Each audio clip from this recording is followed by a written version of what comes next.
Hey everyone, in this video I will share a guide on how to fix the access violation error in Red Dead Redemption on PC.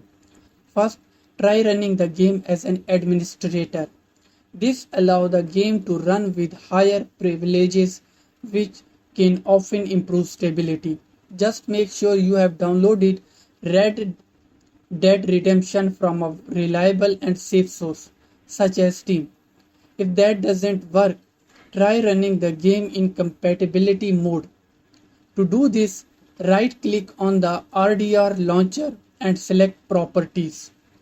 Navigate to the Compatibility tab, apply the changes, close the window, and run the game again to see if the error has been resolved.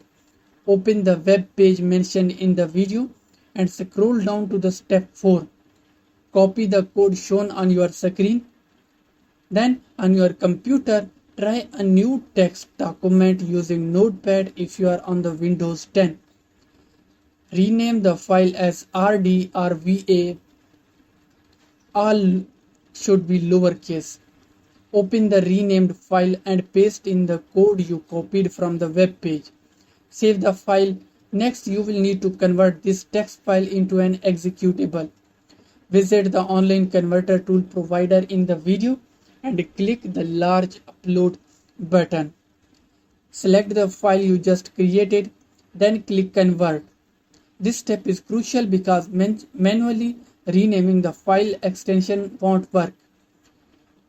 Once the file is converted, download it into your computer. Locate the converted file and position its folder on the right side of your screen. Then open your Red Dead Redemption game directory and place it on the left side. Copy the converted executable into the game's main folder. Right-click the file, select Send to Desktop to create a shortcut. Finally, go to your desktop and use this new shortcut to run the game. I hope this guide helps and don't forget to subscribe to our channel.